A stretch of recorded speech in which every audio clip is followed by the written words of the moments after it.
बहुत समय पहले की बात है। किसी जंगल में जादुई केक का स्विमिंग पूल हुआ करता था।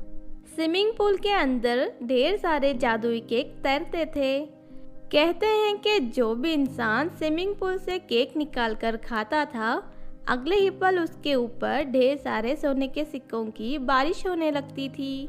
लेकिन उस स्विमिंग पूल की रक्षा करने के लिए वहाँ एक बहुत ही खतरनाक शेर पहरा दिया करता था, क्योंकि जादुई स्विमिंग पूल के अंदर सिर्फ अच्छे और ईमानदार लोगों को जाने की इजाज़त थी। बेईमान और धोखेबाज लोगों को शेर मारकर खा जाता था। इस डर से कोई भी वहां जाने की हिम्मत नहीं करता था। उसी जंगल के पास एक गांव था। उस गांव में सुनैना नाम की एक गरीब लड़की अपनी बूढ़ी माँ के साथ रहा करती थी। दोनों माँ बेटी मिलकर लोगों के घरों में काम करके अपना गुजारा करते थे। फिर एक दिन सुनैना की माँ एक अमीर सेठानी के यहाँ काम कर रही थी कि तभी सेठानी ममता से कहती है, सुनो ममता, मुझे पापड़ खाना है। तुम रसोई घर में जाकर मेरे लिए कुछ पापड़ भून कर ले आओ। ठीक है मालकिन, मैं अभी जाती हूँ। फिर ममता रसोई घर में गैस जलाकर पापड़ भूनने लगती है, लेकिन तभी अचानक सिलेंडर फट जाता है और ममता आग में बुरी तरह जल जाती है, जिस वजह से ममता को दिखाई देना भी बंद हो जाता है। लेकिन ये सब देख सेठानी को ममता पर जरा भी तरस नहीं आता और वो उल्टा उसी को डांटने लगती है। अरे तेरा सत्यानाश हो, तूने मेरा रसोई घर जलाकर राख कर दिया। तुझे तो ठीक से गैस भी चलाना नहीं आता। तभी वहाँ सुनैना आ जाती है। अपनी माँ की हालत देख वो बहुत दुखी होती है। अरे माँ, ये क्या हो गया? तुम्हारा चेहरा तो पूरी तरह जल गया है। चलो मैं तुम्हें डॉक्टर के यहाँ ले जाती हूँ। सुनैना अपनी माँ को फौरन डॉक्टर के यहाँ ले जाती है। सुनो, तुम्हारी माँ के इलाज के लिए बहुत सारे पैसे लगेंगे। आप मेरी माँ का इलाज कर दीजिए डॉक्टर साहब, मैं पैसों का इंतजाम करती हूँ। सुनैना फौरन सेठानी के पास जाकर पैसे मांगती है, लेकिन वो सेठानी सुनैना को डांटने लगती है।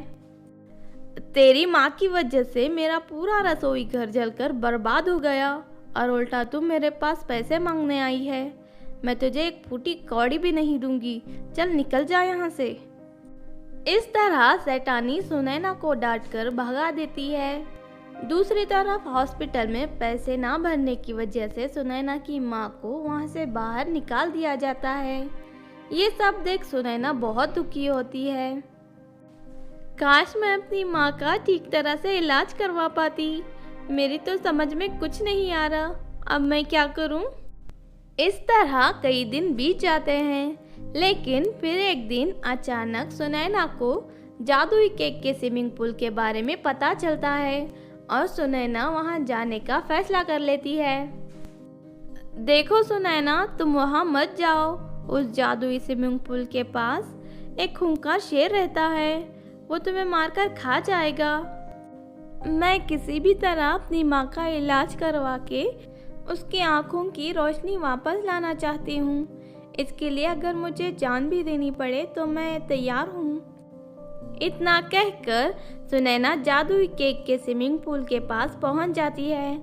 तभी वहाँ मौजूद शेर सुनैना से कहता है, सुनो लड़की, तुम यहाँ एक नेक इरादे से आई हो और साथ ही तुम एक सच्ची और ईमानदार लड़की हो, इसीलिए मैं तुम्हें नहीं मारूंगा। तुम जादुई स्विमिंग पूल में जाकर वहाँ मौजूद जादुई केक खा सकती हो। ये सुनकर सुनैना बहुत खुश होती है और फौरन जादुई केक के स्विमिंग पूल के पास पहुँच जाती है। सुनैना वहाँ से एक केक उठाकर खाने लगती है और अगले ही पल उसके ऊपर ढेर सारे सोने के सिक्कों की बारिश होने लगती है। फिर सुनैना सभी सोने के सिक्कों को समेटकर अपने गांव ले जाती है। इस तरह सुनैना बहुत अमीर बन जाती है। उसके बाद वो अपनी माँ को अच्छे हॉस्पिटल में भर्ती करा के उसका इलाज करवाना शुरू कर देती है। फिर कुछ दिनों में सुनैना की माँ पूरी तरह ठीक हो जाती है और उसे सब कुछ अच्छी तरह दिखाई देने लगता है। इस तरह सब कुछ ठीक हो जाता है और दोनों माँ बेटी हंसी खुशी अपनी ज़िंदगी जीने लगते हैं।